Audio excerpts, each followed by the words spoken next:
right, now that we have made all of our adjustments to really bring out the different colors and color differences, we need to make an adjustment, a layer mask for our image. We want to make sure that we only have our head, our body, whatever part of you that you're using for the actual project.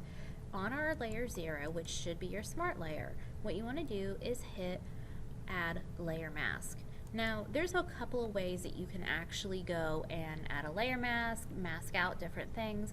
What I'm doing is showing you the best way for the computers in this lab. You remember, these computers lag, and with Photoshop, when you have quick selection or magic wand tool, most of the time we have an issue.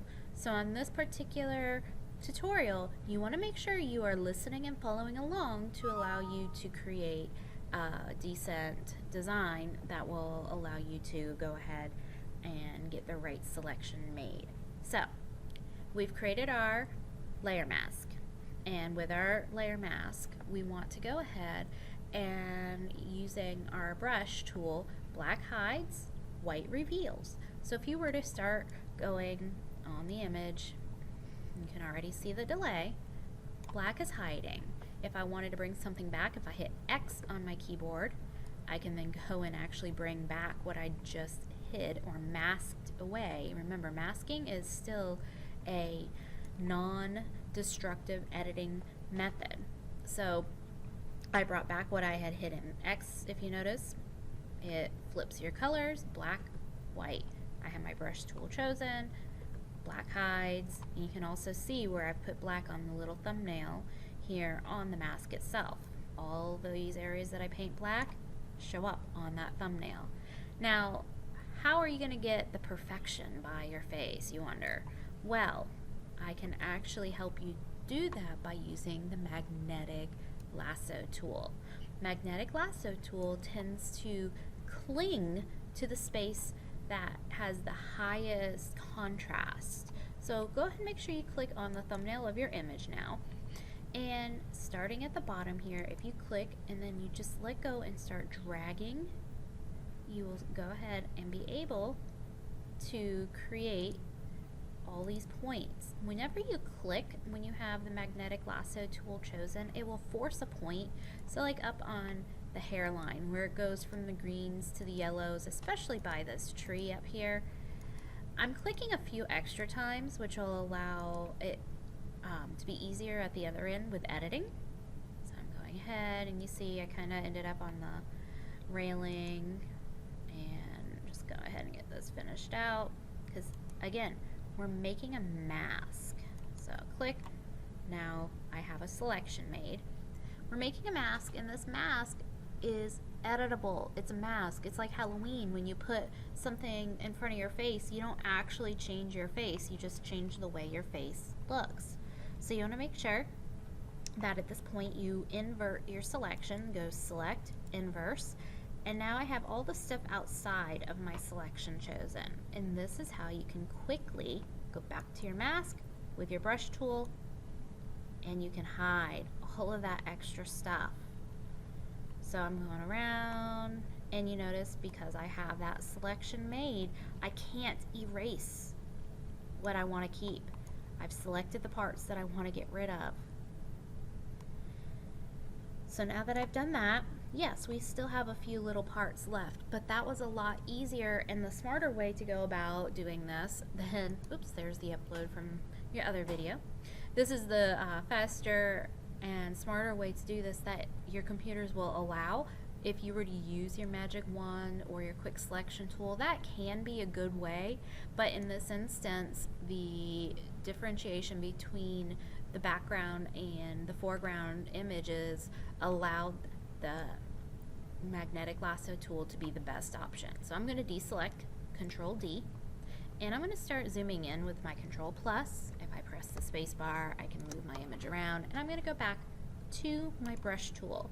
With my brush tool chosen, black is the color, making sure again I am on the correct layer and on the layer mask, and go on in here and start masking away those extra pieces. My brush is currently set to being a slightly soft brush, 74% hardness, which means that it's not going to make that really, really sharp line, which is okay because the really, really sharp line can sometimes work against you. The pixel size really just depends on your individual image, and also the actual hardness of the brush will depend on your actual image. If I hit X, I can again flip my color, so I can go down here and it's like, okay, I don't want all of that, but I want some of it, so I can go back and forth. I hit my space bar, click, I'm able to get rid of some of the extras there. Hit X, I see that one missing spot. Scrolling up, press and hold space bar, at the top of the head. I want to hit X, make sure we're in black, and then come down to get rid of all that extra that has been designed or been selected in that background design. So I would recommend a lot of little clicks. However, if you're really good, you could do one click, but if you do one click and you have a really, really good spot in one area and really bad in the other, when you undo it, if you decide to go that route instead of flipping your colors, you lose everything.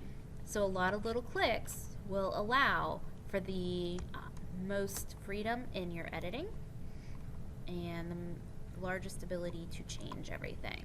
So at this point, you should have an image that has been removed from its background in a non-destructive manner using a layer mask. Now, do a quick save, Control S, File Save, whichever way, and then come on back over to your Layers panel and make a copy of Layer 0. Hide the bottom one. Right-click on your copy and go to Convert to Smart Object.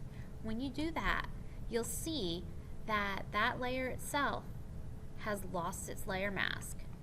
However, with the way that we edited this, if we come back and we hide it, bring back our original Layer 0, right-click, disable that layer mask, we still have our background. You want to make sure that you're editing in a way and creating layers in a way that you do not lose the ability to have your background. Part of your grade is keeping that background and totally doing every edit non-destructively, which means it's all masks, it's all adjustments. You can get back to your original image with just a few clicks and then go back to wherever you want to be with those clicks again. So now you should be able to save,